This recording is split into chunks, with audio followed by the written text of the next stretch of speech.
Dr. Mujahid Yusof untuk membahas.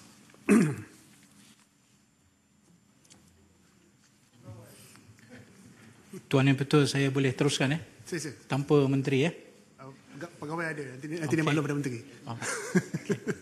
So itu stern warning tu sebenarnya. Tu. Nanti warning tu. Terima kasih kerana meng-highlightkan benda itu. Baik Tuan Yang Betul, saya walaupun dari sudut pindaan ini terlalu kerdil dan kecil kerana ia hanya melibatkan satu section saja. Tapi saya kira dari sudut kesan akta ini kepada keseluruhan polisi zero carbon ini sangat besar. Jadi greenhouse gas emission ini adalah satu masalah yang mana penyumbang terbesar kepada greenhouse gas emission ini adalah daripada fosil yang kita guna sekarang ini. Greenhouse gas emission ini ialah from human activities contributing dengan izin to climate change.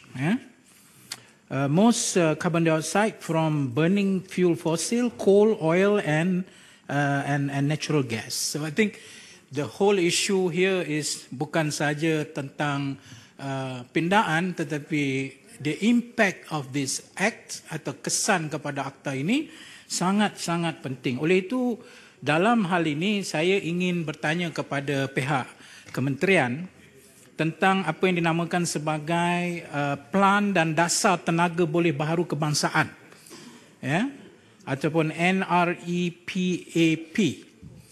Apakah telah tercapai matlamat dasar TBB ini melalui plan yang saya sebutkan tadi?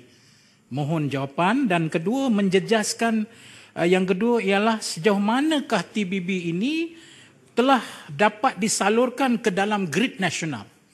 Sejauh mana dah masuk ke dalam grid nasional TBB ini? Dan seterusnya ialah macam mana income ataupun keuangan kumpulan wang tenaga boleh baharu ini yang dikutip daripada penggunaan elektrik. Apakah tercapai hasrat tersebut? Seterusnya saya juga ingin menarik perhatian Dewan kepada permasalahan besar yang kita hadapi dalam Akta Tenaga Boleh Baharu ini, ialah berkenaan dengan kesedaran awam, Tuan Yang di-Pertua.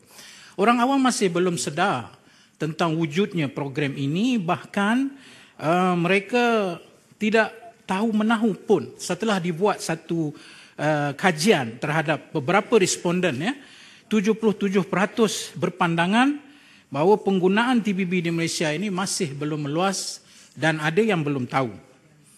Yang kedua ialah program feed-in tarif ini. Saya ingin bertanya kepada pihak kementerian, pegawai-pegawai itu sila catat pencapaian penjanaan TBB daripada program FIT bagi tahun 2017 hingga 2020 adalah sangat rendah. Antara 65.7% hingga 69.8%. Berbanding sasaran prestasi minimum yang ditetapkan. Maknanya tidak capai kepada maksud atau tujuan pencapaian penjanaan TBB. So mohon penjelasan kerana ini sangat penting kalau kita betul-betul nak pergi kepada renewable energy. Seterusnya, kita juga berhadapan dengan masalah teknikal di mana berlakunya kekurangan bekalan bahan feedstock daripada wood chips. Wood chips ni adalah bahan yang digunakan untuk memanaskan solar itu. Didapati bahawa kekurangan bekalan antara 29 hingga 98% berbanding dengan keperluan sebenar. Apakah telah selesai masalah tersebut? I mean, you just imagine kalau you kata you nak buat satu program besar renewable energy and you are having a problem with dia punya feedstock yang merupakan wood chips dia yang very obvious. So how can, macam mana kita nak bercakap nak capai satu visi yang besar kalau benda yang simple tu pun kita tak dapat capai. Dan saya ambil maklumat ni semua ni daripada laporan audit bukan saya reka. Begitu juga dengan satu penggunaan yang paling penting, Tuan Yang Betul, iaitu fotovolta. Dalam program MySurya, baki peralatan fotovolta di bawah program MySurya bernilai 16.77 juta masih belum digunakan. dia simpan dalam stor sejak Disember 2018.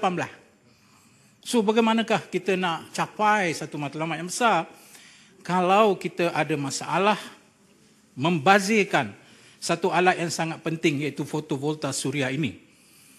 Kedua ialah berlaku pembaziran sebahagian besar komponen peralatan. Fotovoltaik suria ini berjumlah 95 juta tidak dapat digunakan. Simple reason being, tak sesuai dengan cadangan lokasi pemasangan yang baru.